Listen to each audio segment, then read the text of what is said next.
pessoal, bem-vindas e bem-vindos a mais esse vídeo de Automotive Business. Hoje nós viemos visitar o Sindipeças, que é a entidade dos fabricantes de autopeças. Nós vamos entrevistar o Cláudio Saad, que foi escolhido como o novo presidente da entidade para a gestão dos próximos 3 anos. Meu nome é Paulo Braga e eu sou um dos editores de Automotive Business. Paulista de São José do Rio Preto, o Cláudio participa do Sindipeças há cerca de 20 anos e coordenou nas últimas gestões as ações da entidade dirigida às pequenas e médias empresas. Cláudio é um CEO da Ciamet Comércio e Indústria de Artefatos de Metal, uma empresa familiar. Ele é formado em Direito pela USP e pós-graduado em Gestão Empresarial pela Trevisan Escola de Negócios e Engenharia de Produção, com ênfase em Manufatura Enxuta, pela Universidade Federal de Santa Catarina. Cláudio, muito obrigado por nos receber aqui no Sindipeças em exclusividade, né? E eu, como primeiro passo, quero te cumprimentar por ter sido escolhido aí pelos associados como novo presidente do Sindipeças.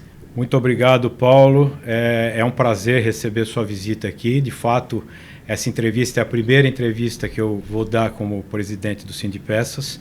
E eu tenho muita satisfação que ela seja dada para você, que é uma pessoa já muito afeita ao Sindipeças, vem nos acompanhando há décadas, sabe muito bem, conhece muito bem o Sindipeças, os meandros, conhece muito bem o nosso setor, conhece muito bem a atuação do Sindipeças, então é uma satisfação grande poder estar dando essa entrevista em primeira mão para você. Muito obrigado. Cláudio, como é que foram as negociações políticas que levaram você à presidência do Sindipeças? Como é que foram esses arranjos, esses entendimentos que o levaram a comandar a entidade por nada menos do que 3 anos? Paulo, como você já disse, eu frequento o Sindipeças aí há mais de 20 anos, e sendo que nos últimos 12 eu faço parte, primeiro do Conselho Superior, depois passei para o Conselho de Administração. Hoje eu também sou delegado, hoje não, desde 2017 eu sou delegado do Sindipeças na Fiesp, e o meu nome foi sugerido pelo presidente da IOSP, né, e teve o apoio de todo o conselho, né, tanto o superior quanto de administração. Então nós formamos uma chapa única, né, e eu fiquei muito satisfeito que nas eleições a participação dos associados foi expressiva. Eles compareceram às urnas e endossaram, né, confirmaram a indicação dos conselhos. Então eu fico muito feliz por isso. Eu acho que um fator decisivo para a escolha do meu nome foi, de fato, essa minha atuação nesses últimos 10 anos aí em defesa dos pequenos e médios fabricantes de autopeças, né? E o que deve mudar na gestão do Sindipeças com o seu comando? Só para complementar a resposta anterior, eu acho que, assim, o Sindipeças hoje, ele tem, de fato, uma visão muito apurada com relação à situação das PMEs. A gente sabe que eles são a base da cadeia automotiva, né? São as PMEs que fabricam os componentes, que integram os sistemas. E o Sindipeças sabe que se a gente fortalecer a base, nós estamos, ao mesmo tempo, fortalecendo a cadeia inteira, né? Então, é óbvio que a nossa preocupação é com todos os associados, né? E as grandes têm uma importância enorme aqui dentro, né? Mas, e nós estamos preocupados também com eles, mas a gente sabe que cada elo deve ser valorizado, bem cuidado, para a gente ter uma cadeia automotiva competitiva e vencedora. E nesse sentido, o Sindipeças já vem fazendo um excelente trabalho nos últimos anos, né? Então a nossa intenção é dar uma continuidade mesmo a esse trabalho que já vem sendo feito pelas gestões anteriores, né? A gente nos últimos anos tem passado para os associados muitas informações, eles estão podendo entender as condições, né, de mudança que a mobilidade mundial está atravessando. Eles têm participado do nosso dia a dia e têm visto que o Sindipeças está participando ativamente naqueles programas decisórios para o nosso setor, né, como foi, por exemplo, o Rota 2030 e como está sendo hoje, né, o Mobilidade Sustentável de Baixo Carbono, o MSBC, onde o Sindipeças tem trabalhado diuturnamente no sentido de fazer o melhor resultado para toda a nossa cadeia e todo o nosso setor, né? E os líderes que me antecederam, né, principalmente os mais próximos, o Paulo Bútero e o Dan Iosp, fizeram um excelente trabalho, né? Para falar um pouco mais especificamente do Dan, que teve aqui nos últimos 6 anos, o Dan é uma pessoa muito especial, né? Uma pessoa ímpar, que ele tem assim um grande conhecimento, né? Mas tem também uma grande humildade. Ele tem uma qualidade de saber ouvir, ele é uma pessoa conciliadora. Ele continua no Sindipeças? Continua no conselho, claro. E o Paulo também. São 2 pessoas com quem eu conto demais no conselho, né? Como verdadeiros conselheiros, né? Tá perfeito. E então, ter trabalhado com essas pessoas durante esse tempo todo me dá muito orgulho, né? E também aumenta a minha responsabilidade. Eu preciso seguir mantendo esse patamar até onde eles trouxeram. É um belo desafio. Então é um belo desafio. Mas nós temos aqui hoje, nós conseguimos reunir aqui um conselho, né, de pessoas assim, tanto o superior quanto da administração, de executivos assim muito competentes e comprometidos com os nossos interesses, com os interesses da nossa associação. Além de tudo, nós temos hoje um corpo de diretores profissionais, que são especialistas em cada área, né? Antes nós tínhamos diretores que eram voluntários. Agora são executivos? São executivos contratados pelo Sindipeças e que são especialistas nas suas áreas. Isso faz uma grande diferença, porque no voluntariado a gente não podia exigir tempo de dedicação das pessoas. Perfeito. E hoje essas pessoas estão todo o tempo dedicadas ao Sindipeças. Isso está fazendo muita diferença. E além de tudo, nós temos um grupo de funcionários que é excelente. São capacitados, são conscientes das suas obrigações. Então nós temos esse grupo que trabalha unido, focado nos interesses do Sindipeças, e isso isso é uma grande ajuda para a gente ter uma gestão, né? E eu digo nós, porque a gestão não é minha, a gestão é nossa, né?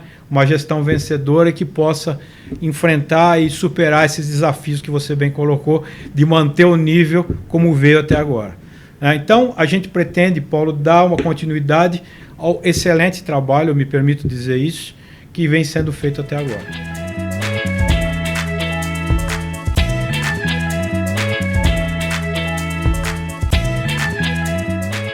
Vamos olhar um pouco agora mais o mercado como um todo. Como é que você enxerga a evolução da indústria automobilística brasileira, né? E quais são os grandes desafios numa olhada macro? Perfeito. Bom, a gente vive, como você bem tem noticiado nas suas publicações, um movimento disruptivo que eu acho que nunca houve igual na história automotiva, né? E esse movimento, claro, ele atinge toda a cadeia, desde as multinacionais até as pequenas empresas, né? A gente tem, ao mesmo tempo, temas que são desafiadores, que vão necessitar muito trabalho para que as empresas se adaptem, né? A gente tem a indústria 4.0, a gente tem a digitalização, a gente tem esse novo tema tão importante dos veículos elétricos, né? E das outras formas de mobilidade sustentável. Nós temos a discussão dos novos combustíveis, né? A descarbonização. Então, são muitos temas que vão necessitar uma adaptação.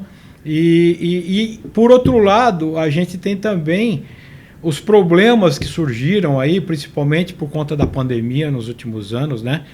Que teve um efeito crucial sobre a cadeia de fornecimento global, né? Criou problemas logísticos, criou problema de falta de componentes, em especial dos semicondutores, né? Nós estamos, toda a indústria sofrendo por conta disso.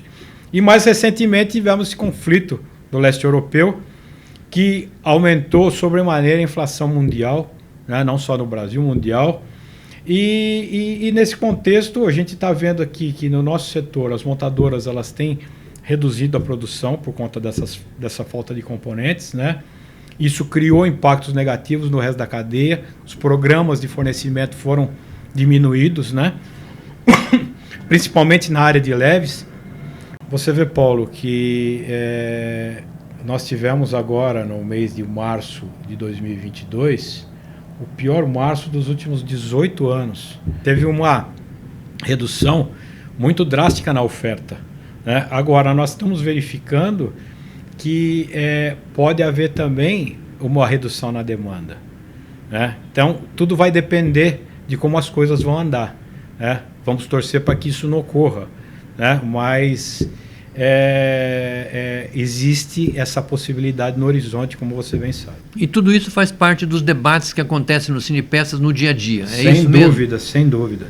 Sem dúvida, nós estamos aí antenados para tudo isso, né? E nós sabemos aí dos desafios que nós temos no dia a dia, né? A gente sabe que no segmento de autopeças, essas dificuldades que estão acontecendo no Brasil, elas são horizontais, elas também estão nos atingindo, estão sendo muito semelhantes ao que a gente está percebendo, né, aqui.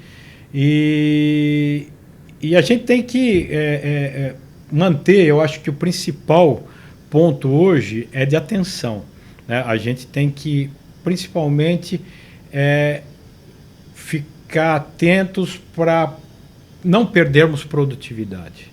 Eu acho que esse é o ponto. As empresas, elas têm que fazer a lição de casa delas para manter a sua produtividade da porta para dentro, né? Então, para isso, as empresas têm que ter informação e têm que ter ação para poderem se aprimorar nesses temas que aumentam a produtividade. Em primeiro lugar, manufatura enxuta, eu acho que hoje tem que ser uma realidade para todas as empresas, né? E no segundo momento, claro, a indústria 4.0, digitalização, a inteligência artificial, a internet das coisas, inovação, que é um tema que nós estamos atuando bastante. Isso tudo precisa de investimentos, né, Paulo? Precisa de investimentos. Eu posso citar para você que nós estamos muito felizes com os programas prioritários do Rota 2030. O Sindipeças, como você bem sabe, ele atuou muito de perto na elaboração do programa, né? E esses benefícios dos programas prioritários, eles têm chegado, sim, às pequenas e médias empresas. Que bom, muito bom. E isso é um fator assim, muito auspicioso. A gente recebe isso com muita alegria. As grandes também estão se beneficiando disso, né? Mas as pequenas e médias estão chegando.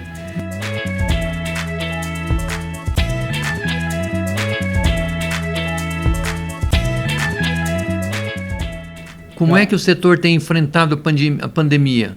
Tá. Bom, do ponto de vista sanitário, a gente enfrentou bem. Eu acho que as empresas adotaram as medidas sanitárias que eram preconizadas pelas autoridades e nós conseguimos conter os índices de contaminação dentro das nossas fábricas, não sofremos muito no absenteísmo por conta de pessoas contaminadas, né, infectadas, mas a pandemia trouxe esses problemas que eu já citei para você, né, operacionais e comerciais, né? Teve essa crise logística mundial, teve a falta de componentes, as montadoras foram afetadas, teve impacto nos programas de fornecimento, né? E esse problema da inflação que criou, foi acirrado pelo conflito e que está sendo assim crucial na cadeia, porque os custos estão aumentando sobremaneira, né? E a gente vai ser uma dificuldade para poder repassar isso, né? Claro que é um problema que não dá para virar as costas. Mas, voltando à crise sanitária, eu acho assim que a gente não pode afirmar isso, cravar, mas eu acho que o pior já passou. Eu acho que por conta das vacinas, né, que já atingiram aí uma grande parte da população. As pessoas, os efeitos estão sendo bem mais leves, né, nas pessoas. Você vê que tanto o governo quanto o Ministério do Trabalho já dispensaram o uso de máscaras, né? Nenhum de nós aqui está de máscaras. É claro que os especialistas ainda estão recomendando que você utilize máscaras em ambientes muito fechados, em transporte público, né? Mas a coisa já está bem mais leve. Então, eu espero que realmente o pior tenha passado e que a gente possa seguir a vida em frente, né? Que é o que nós todos queremos.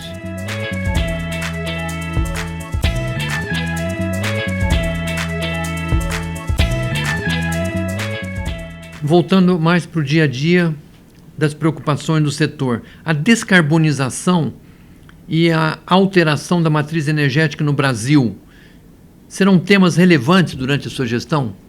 Paulo, eu acho que descarbonização hoje é um dos principais temas do setor automotivo, né? Eu acho que não dá para a gente passar batido por esse tema. Ele vai ter que ser muito discutido. E, na verdade, o setor automotivo ele é um dos atores disso daí, né? Os governos são muito importantes nisso, inclusive as pessoas também, né?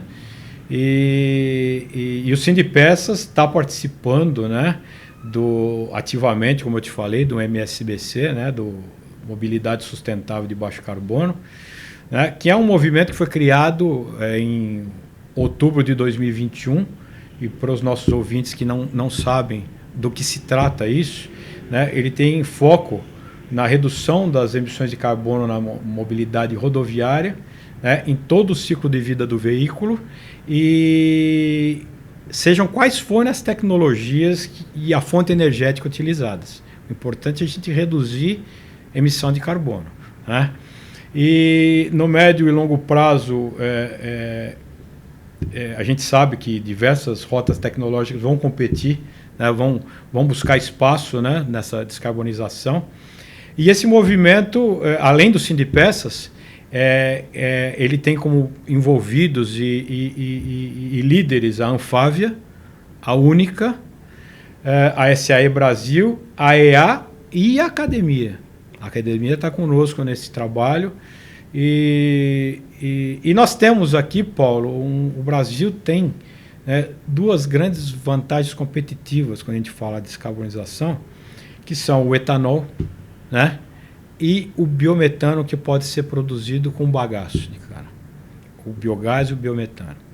Então, acho que o Brasil está numa posição muito favorável para discutir descarbonização e para trabalhar efetivamente sobre isso. A Anfávia tem enfatizado bastante essa questão. Tem enfatizado muito isso. Eu gostaria até de lembrar para os nossos ouvintes que o potencial do Brasil na produção de biogás e biometano é estimado em 120 milhões de metros cúbicos por dia.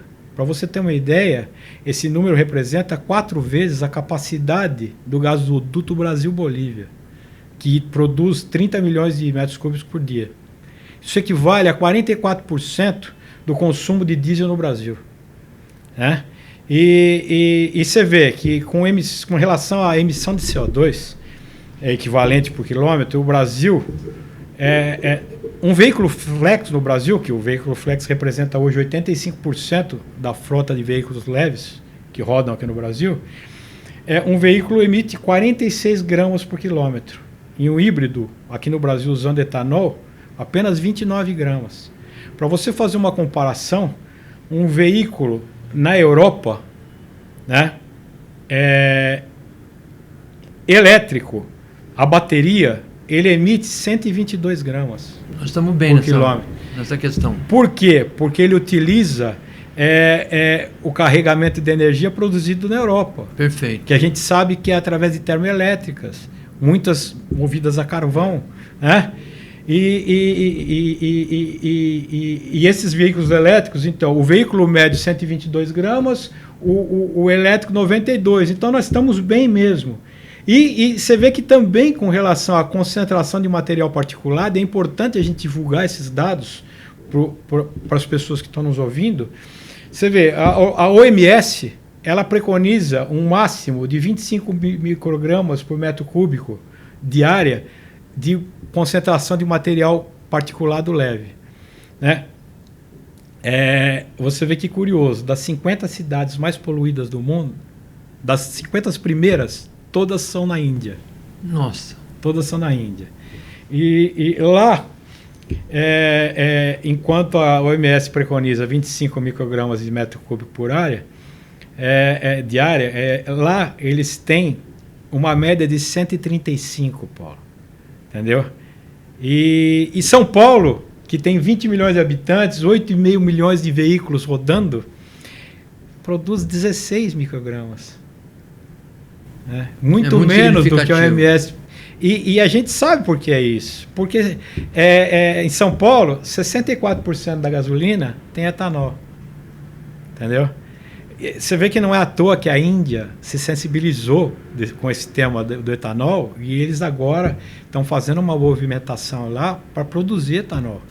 Eles são produtores de açúcar, eles têm lavouras grandes de cana-de-açúcar. E logo vão ter veículos flex andando no Brasil. Já vão liberar para esse ano a produção de veículos flex e eles têm uma intenção de até 2025 toda a gasolina da Índia ter 20% de etanol. Que é bem significativo. Entendeu? Então, a gente vê como é que é.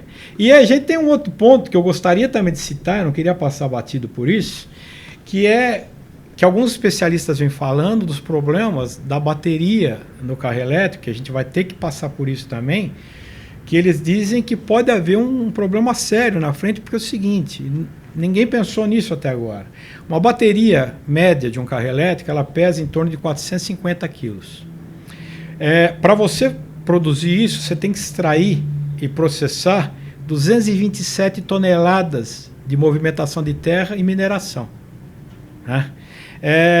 Esses grandes equipamentos de mineração, as escavadeiras, caminhões basculantes gigantes, eles consomem de 150 até 1.200 litros de combustível, de diesel, por dia, por hora.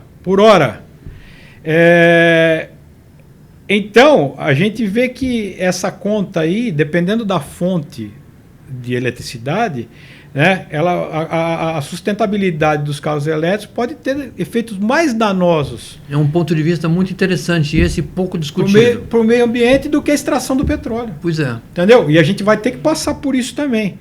E aí a gente entende o seguinte, que por que o MSBC tem falado especialmente nos biocombustíveis, né, derivados do setor sucroenergético? Porque eles de fato são um caminho viável para essa energia renovável e verde, né? E o Brasil pode ter aí, nesse setor, um protagonismo único, porque nós somos dominantes nessas tecnologias. Nós já utilizamos isso há muito tempo, né? E a célula de hidrogênio com etanol, como fonte primária de energia, ela pode ter aí um papel preponderante, né? É assim que a gente vê esse problema.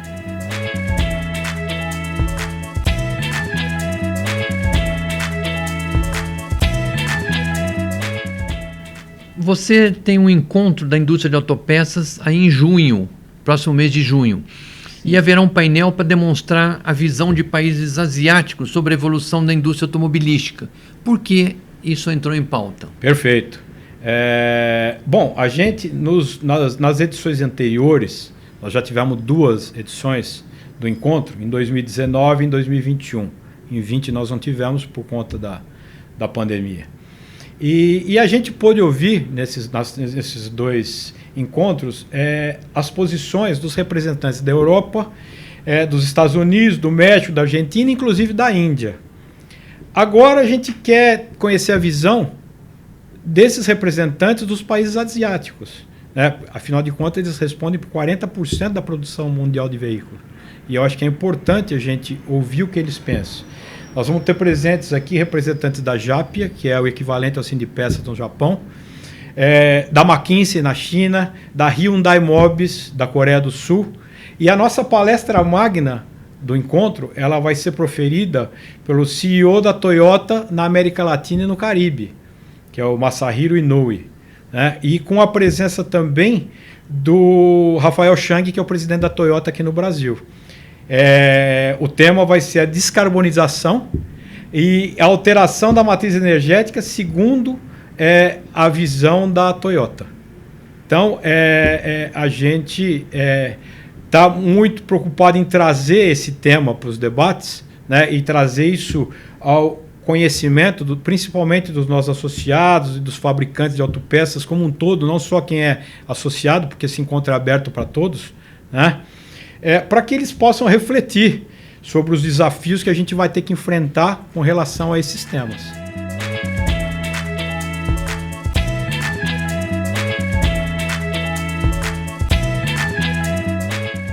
E a digitalização, como é que fica nas estratégias de desenvolvimento setorial do Sindipeças? Bom, a digitalização é um outro tema que, como nós mencionamos anteriormente, ele faz parte desse cardápio dos temas importantes, né, do nosso setor.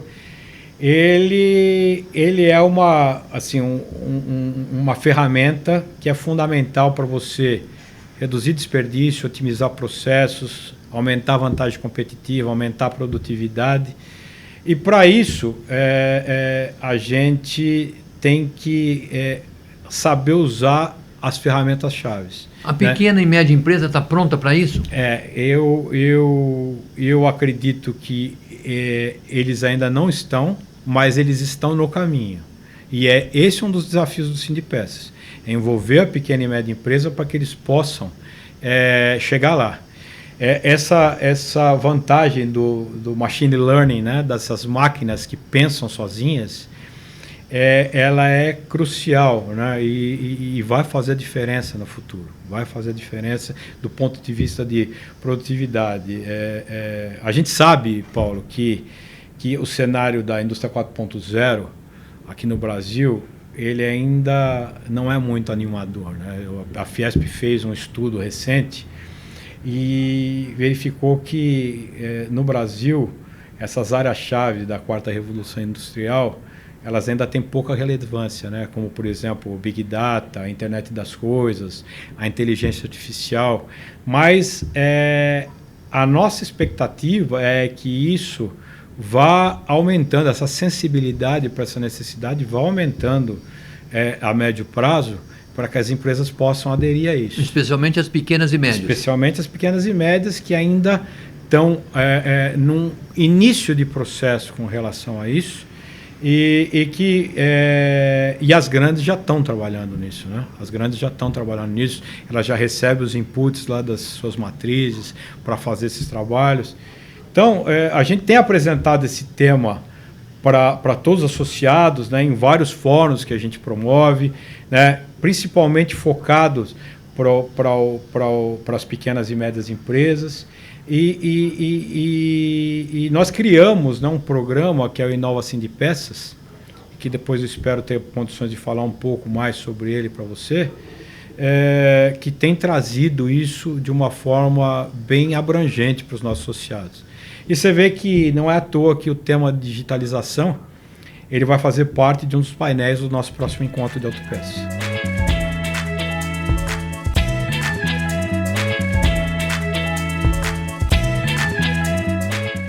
Enquanto isso, como é que vai a eletrificação? Esse é um tema que já faz parte da agenda do Sindipeças? Faz parte, sim, claro, faz parte. É um dos outros temas importantes. Só antes da gente passar para isso, eu queria te dizer que, fazer um parênteses aqui, que você vê que também a gente falando da digitalização como um todo, o Sindipeças hoje ele está trabalhando num projeto de padronização de peças e aplicações, para a gente poder usar isso no mercado de reposição, que isso não existe hoje ainda. E a gente quer digitalizar isso tudo para poder facilitar que a cadeia de distribuição, né, o marketplace, os consumidores, eles possam ter isso daí. Eu acho que vai ser de grande valia quando tiver fechado esse projeto, né? Vai ser muito bacana. Então, nós estamos sensibilizados disso. Indo para a eletrificação, o meu entendimento é que vai a minha opinião, e não do Sindipeças, né? Eu acho que a eletrificação por si só, ela não é uma solução para diminuir a emissão de CO2. Né? Eu acho que hoje, inclusive, a palavra é descarbonização, né? A eletrificação ela é um dos modos para você atingir a descarbonização. Mas a palavra é essa, né? Ela pode ser, a eletrificação, uma das soluções, mas desde que, como eu já te disse, a matriz energética, né, naquele processo, naquele país, ela seja limpa, ela seja verde, né? Ainda tem aquelas discussões, como eu te falei, a respeito da forma de descarte de baterias, né? Do custo de instalação da infraestrutura, né, de carregamento, né? As pessoas falam um pouco nisso, mas é um custo absurdo. O Brasil tem 8,5 milhões de quilômetros quadrados, né? Você instalar essa infraestrutura de carregamento vai ser um problema sério. Você, nas garagens, nos centros urbanos, eu vejo hoje pessoas que compram um carro elétrico e não sabe como carregar. E aí chega em casa e fala, onde é que eu vou carregar? No prédio dele não tem um ponto. Aí ele vai falar com o síndico e o síndico diz o seguinte, não, mas para a gente colocar aqui por conta do prédio, todos têm que concordar. E tem que reformar o sistema elétrico de cada prédio. Não, e se os outros condôminos não concordarem, ele vai ter que bancar aquilo sozinho. É verdade. Entendeu? Então, isso é pouco comentado ainda. Eu acho o seguinte, eu acho que, assim, a propulsão elétrica, Paulo, ela é uma realidade. Eu acho que isso aí a gente pode dar como certo. Agora, a forma de carregamento do motor, a forma de alimentação, ainda vai ser muito discutida, né?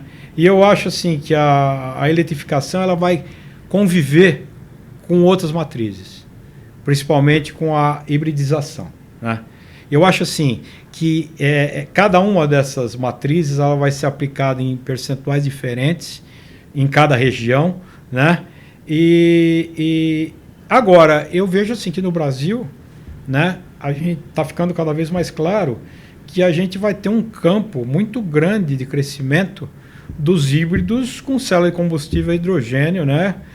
Onde o etanol ou o biodiesel sejam a fonte de produção desse hidrogênio. Perfeitamente. Mas os veículos híbridos, então, na tua maneira de ver, vão ganhar destaque nos próximos anos, juntamente com a célula de combustível. Eu imagino que sim. Essa é a expectativa por causa dessa nossa vantagem competitiva de sermos já detentores de toda essa tecnologia, né? Outro dia, o presidente da Volkswagen deu um susto no mercado e defendeu abertamente os programas de biocombustíveis, especialmente o etanol. E muita gente prestou atenção naquilo. E eu acho que é um caminho que deve ser defendido. Nós estamos deixando passar uma oportunidade ímpar. O Pablo Dissi, ele vem defendendo isso já há algum tempo. Pois é. O etanol seria o substituto para os veículos leves e o biodiesel, né, para o diesel, para os veículos pesados. Mas é como eu te falei, eu acho assim que nós vamos ter uma diversidade nessas matrizes. Eu acho que elas vão poder conviver em conjunto, ao mesmo tempo. Você vê, por exemplo, que nos centros urbanos, por exemplo, ônibus elétricos fazem todo sentido.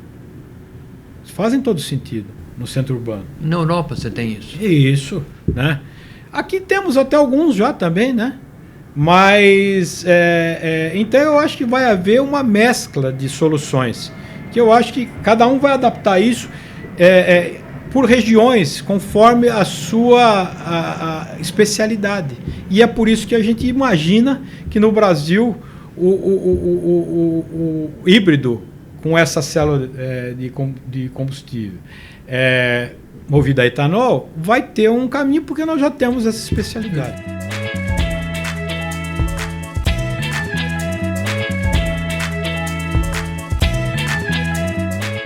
Agora, eu queria olhar um pouco a tua experiência aqui no Sindipeças. 20 anos tratando da pequena e média empresa. Como é que você vai ajudar esse pessoal a se salvar, já que muita gente aí andou com a corda no pescoço? Eles são os fabricantes de componentes, eles fornecem para o Tier 1, né, que monta os sistemas e manda para as montadoras, né? Então são todas empresas de pequeno e médio porte.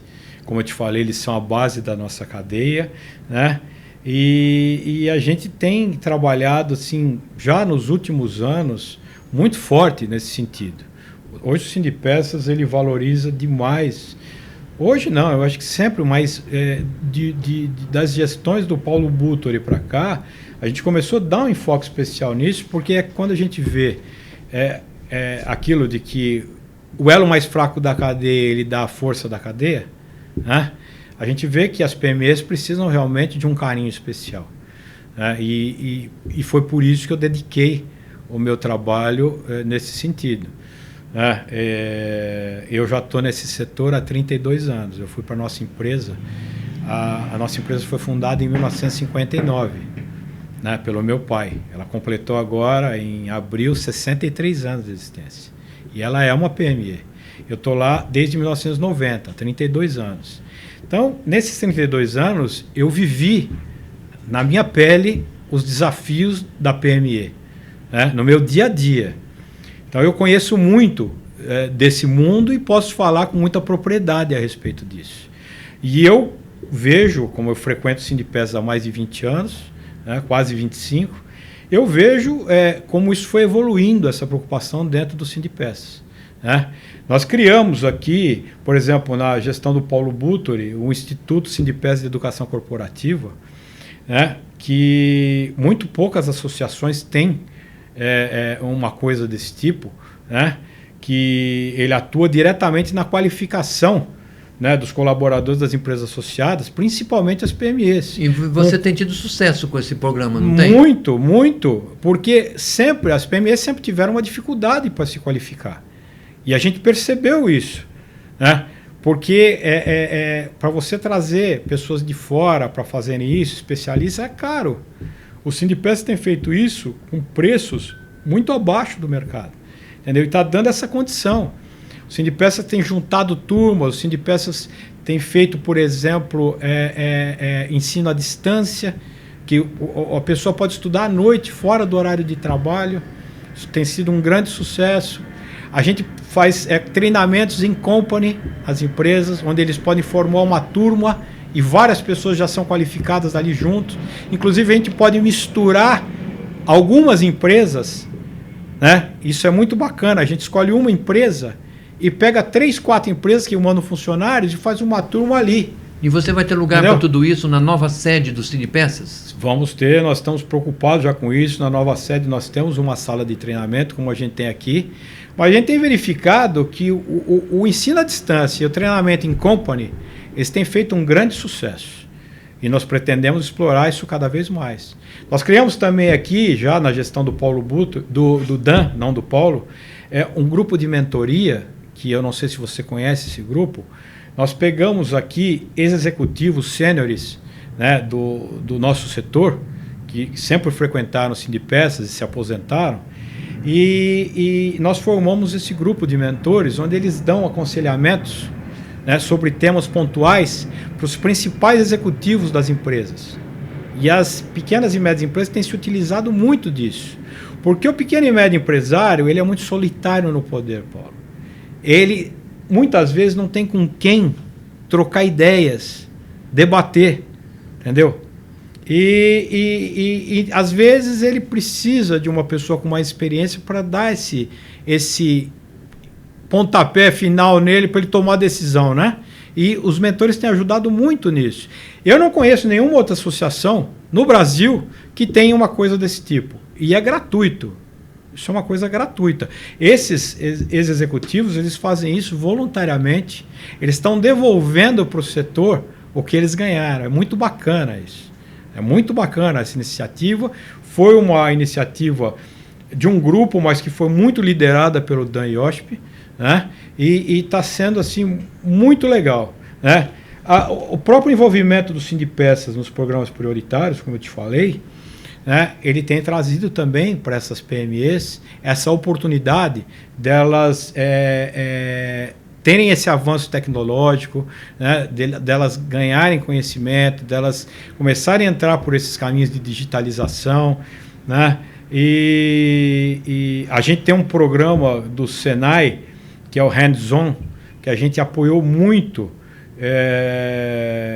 e que tem sido bem vitorioso no nosso setor. Nós temos já mais de 260 empresas associadas que foram atendidas por esse programa, que ele é focado, são 600 horas gratuitas de consultoria que o Senai dá para as empresas, para elas fazerem transformações lá. Primeiro de Lean Manufacturing e segundo de digitalização. Então, é muito bacana e as empresas estão lançando mão disso. Quer dizer, a gente tem como objetivo, com relação a essas PMEs, né? Primeiro, a gente tem que prover para eles condições deles entenderem as mudanças pelas quais nós estamos passando. É um trabalho de sensibilização que a gente faz. E é fundamental. Depois, a gente tem tido essa participação ativa na elaboração dos programas, como o Rota 2030, como o MSBC, como o próprio Renovar, que acabou de ser lançado, né? O Renovar para veículos pesados, é isso? Isso. E que vai trazer vantagens para toda a cadeia. Né? Mas você acha que ele tem alcance suficiente para promover alguma coisa pensando em renovação de frota?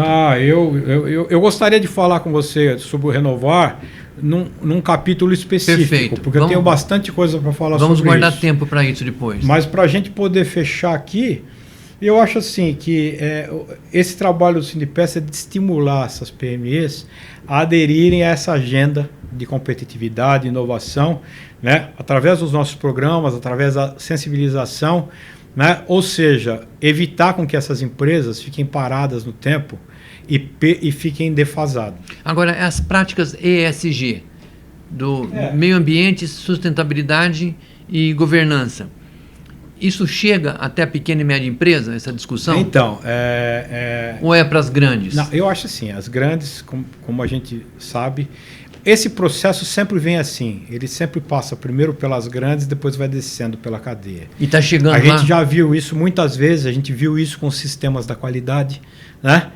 Todos os sistemas que nós tivemos aqui sempre passaram pelas grandes para depois descerem para as menores. É uma tendência natural. Então as grandes já estão bem avançadas nisso, né? Para o ouvinte que não sabe do que nós estamos falando, né? ESG, ela trata de meio ambiente, trata da parte social e trata da parte de governança. Perfeito. Né? A gente sabe que as pequenas e médias empresas, elas ainda têm uma dificuldade para passar por esses pontos, principalmente quando a gente fala. Eu acho que a questão ambiental está muito bem encaminhada, né? As empresas pequenas e médias já estão muito conscientes da responsabilidade ambiental delas, né? Agora, essa parte do social, né, da interação dos stakeholders da empresa, e né, da governança, de todos os interessados e da governança, precisa ser mais bem resolvida nas empresas, né? E a gente sabe que isso é uma mudança de paradigma, né? E como uma mudança de paradigma, a gente tem que trabalhar isso do começo, do meio e do fim. E talvez o Instituto Sindipeças possa ajudar muito nisso. Já está ajudando muito nisso. Nós temos feito workshops, nós temos falado muito, principalmente em governança com as pequenas e médias empresas, né? E a gente sabe que no ESG a palavra-chave é a sustentabilidade, né? É sustentabilidade do negócio, né? Para que ela seja realmente uma empresa perene, né? Que ela possa ser saudável para a sociedade, que ela possa ser saudável para o meio ambiente, que ela possa ser saudável para as partes interessadas, né? Os stakeholders. Então, a gente faz, por exemplo, há 15 anos já que a gente faz o Fórum de Sustentabilidade. Você acompanha isso, né? Em 2022 a gente vai ter a 18ª edição desse evento, né? Então, 18ª? 18ª. Puxa. E já virou uma tradição, né? E essa busca da sustentabilidade, ela está sendo muito bem trabalhada. A gente está fazendo os workshops e devagar, como eu te falei, tem que ter começo, meio e fim, porque é uma mudança de paradigmas, né? A gente não pode querer subir a escada pelo 15º degrau. Começando pelo 15º. Tem que começar pelo primeiro, né? Então nós já estamos aí chegando já perto do 10º degrau. Então nós já vamos chegar lá.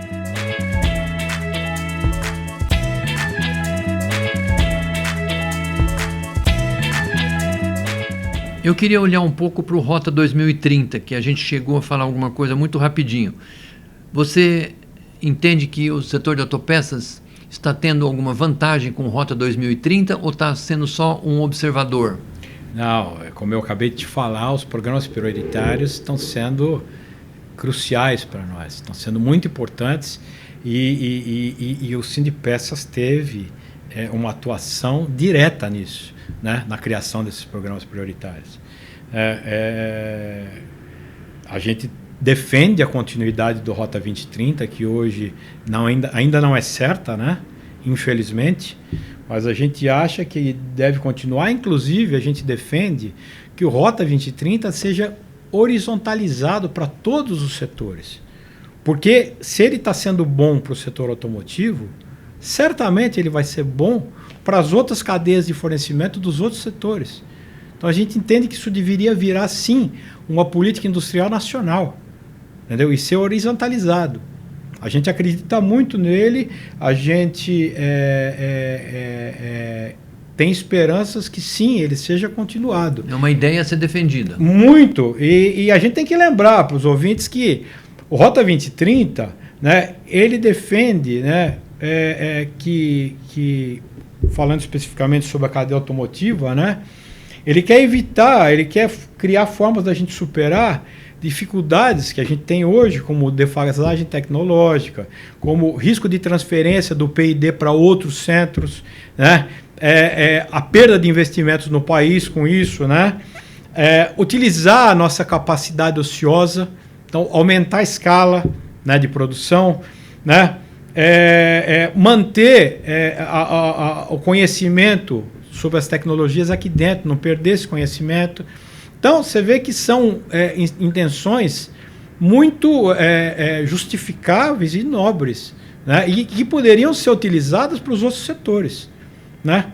E claro que se a gente consegue superar essas dificuldades, isso vai trazer benefícios para qualquer cadeia produtiva.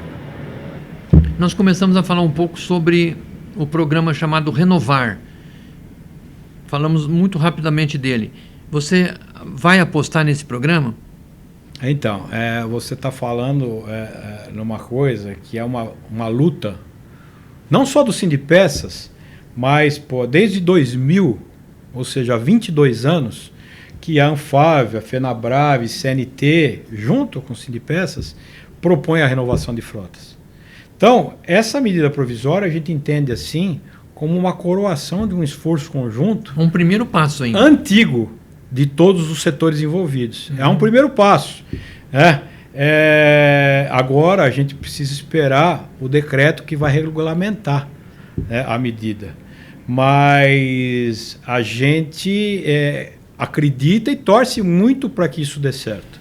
Tem que ter mais volume, tem que ser um programa com mais interesse do proprietário de um caminhão velho hoje. Esses são os desafios, Paulo. A gente sabe que a função precípua do renovar, né, da renovação de frotas, é aumentar a sustentabilidade ambiental, né? Claro que vai gerar também um aumento da produtividade, da competitividade da frota rodoviária no país, nesse primeiro momento da pesada, né? E vai retirar esses veículos antigos, velhos, de circulação, que hoje são responsáveis por, além da poluição, acidentes, né? São responsáveis por aumento do trânsito, né? São responsáveis pelo fim de muitas vidas, né? Então, muitas coisas ruins, né? A gente, nesse primeiro momento, a gente tá olhando aí os caminhões, os ônibus, micro-ônibus, né? Implementos rodoviários, né? E como você falou, o desafio que a gente tem é de a gente convencer esse público-alvo, né? Essas transportadoras, primeiro os transportadores autônomos, que são os caminhoneiros, né? Mas a gente tem também, faz parte do programa, os pequenos e médios frotistas, né? E as cooperativas de transporte autônomas. E a gente tem que convencer esse pessoal que a frota existente hoje ela é insegura, que eles têm uma baixa produtividade, que eles têm condição de aumentar muito essa produtividade se eles aderirem, né? Então a gente vai ter que gerar esse valor neles, né? Esse convencimento, e a gente vai ter também que integrar essas iniciativas públicas também com as privadas, né? Para a gente poder conseguir uma redução nos custos de transação, né? Para que o beneficiário, o usuário, ele se estimule a fazer essa troca. Então tem esses desafios, mas eu acho que eles estão bem equacionados. A gente está assim, com muita esperança aguardando o decreto que vai regulamentar e que vai trazer mais detalhamento, né, a respeito de tudo isso, né, inclusive de onde virão essas fontes para a gente poder fazer tudo isso. Coordenado tudo pela BDI, né? A BDI. A ideia é que exista um painel, né, um portal que vai ser coordenado pela BDI, que vai gerenciar tudo isso daí. Vamos torcer para dar certo. Vamos torcer porque isso vai ser bom para todos.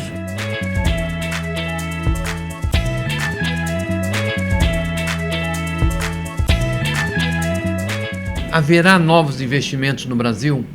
Essa situação mundial meio complexa, tudo vai atrapalhar o desenvolvimento do Brasil na parte automotiva? Paulo, isso aí, a gente sabe o seguinte, nós temos um cenário de dificuldades pela frente, né? Hoje nós temos juros altos, né?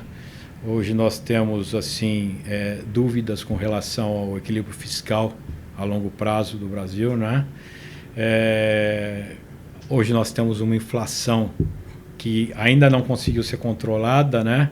E que acaba alongando esse período de juros elevados, né? A gente sabe que não é à toa que nós temos aí hoje uma taxa de juros beirando 12%, que em breve deve chegar perto dos 13%, né? E que a gente não sabe se vai parar por aí, né? Exatamente. Então, a gente tem assim um cenário, a gente não sabe, por exemplo, o que vai trazer de efeitos na economia, essa polarização que está tendo nas eleições presidenciais. Certamente a economia pode ser contaminada, deve ser contaminada por isso. A gente já viu essa história muitas vezes da política contaminar a economia, né? Então, muitas incertezas que a gente tem pela frente. Mas assim, olhando até o momento, a gente consegue dizer o seguinte, que o setor automotivo ele tem sido muito resiliente, né? Muito resiliente e tem sido otimista também, né? A gente vê que os investimentos estão acontecendo, né? E a gente entende que eles devem continuar. Se a gente olha para trás e vê o histórico, né? A gente vê, principalmente por causa dessas novas tendências tecnológicas que nós estamos passando e que vão precisar de investimentos, né? E o Brasil é um player mundial muito importante. Não é à toa que nós temos reunidos no Brasil uma pleiade de montadoras como nenhum outro país tem, né? Então, não é à toa, a gente sabe disso. Então, a gente entende que os investimentos vão continuar. Né? Você tem uma participação importante agora dos asiáticos, né? Começa aqui como a Great Wall, por exemplo, está prometendo uma série de investimentos no Brasil. A BID a Great Wall, está começando a botar as manguinhas de fora aqui no Brasil e tem muita coisa vindo atrás. E além delas, você falando em asiático, aquelas que já estão aqui no Brasil, né, como a Hyundai, como a Chery, que estão cada vez desenvolvendo mais projetos novos. E mais sofisticados. Sofisticados, né? Então, a gente realmente vê isso. Agora, nós temos que olhar o outro lado, né? A gente sabe, Paulo, que para que a gente tenha uma indústria realmente competitiva, né, nós precisamos melhorar o nosso ambiente de negócio no Brasil, né? A gente precisa ter um ambiente mais favorável e isso passa por reformas estruturais, né, principalmente a tributária, né? Isso passa por uma política industrial mais abrangente e mais horizontal. Nós não estamos pedindo nada setorial. A gente está convictos aqui, Paulo, de que as nossas demandas elas têm que ser sempre horizontais. Os benefícios têm que ser para todos os setores, as facilidades, né? E como eu te falei, a reforma tributária ela é fundamental nesse ponto, né?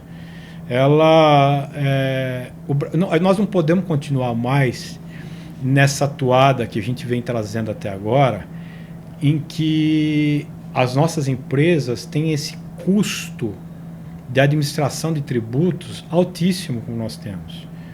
Você sabe muito bem que o Banco Mundial ele faz a cada 4 anos aquele estudo Doing Business, e cada vez que a gente olha o novo estudo, a situação no Brasil está um pouco pior. Hoje nós gastamos, uma empresa, em média, uma empresa brasileira, ela gasta 10 vezes mais de horas para apurar imposto do que uma empresa europeia. Isso tem um custo de pessoal, de tempo, que acaba afetando a nossa competitividade. Quando se fala em reforma tributária, ninguém está pedindo aqui redução de carga. E essas coisas não andam, né? A gente quer redução de burocracia que não faz sentido. Entendeu? Não faz sentido. É verdade. Então, são esses pontos. Se a gente não melhorar o ambiente de negócios, Paulo, fica difícil para a gente conversar sobre competitividade. Né? E é nesse ponto que o Sindipeças, em parceria com a Anfávia, com a Fiesp, né, com a CNI, a gente tem feito um esforço, né, junto aos governos para tentar melhorar isso. Que você melhorando o ambiente de negócio, você melhora para todos, não só para o setor automotivo. É verdade. Muito bem, com esse seu diagnóstico, com essas suas sugestões, nós encerramos o nosso vídeo aqui. Lembrando que você já está preparado para próximas etapas aí, onde nós vamos discutir temas. Perfeito, Paulo. Nós, mais uma vez, eu quero agradecer a sua visita. Eu digo que é uma grande satisfação poder recebê-lo, poder conversar com você aqui nesse nível tão positivo como nós conversamos. Eu acredito que os seus ouvintes tiveram a possibilidade de ter acesso a uma série de informações, né, bem completas. E vamos acompanhar de provocadas por você, né? Você provoca pelas suas perguntas, você nos provoca a dar respostas muito abrangentes, né? E nós continuamos à tua disposição para discutir sobre temas pontuais do setor e da atuação também do Sindipeças. Muito obrigado e sucesso na sua nova gestão. Muito obrigado. Eu agradeço. Um abraço para você. Você também. Um abraço aos ouvintes.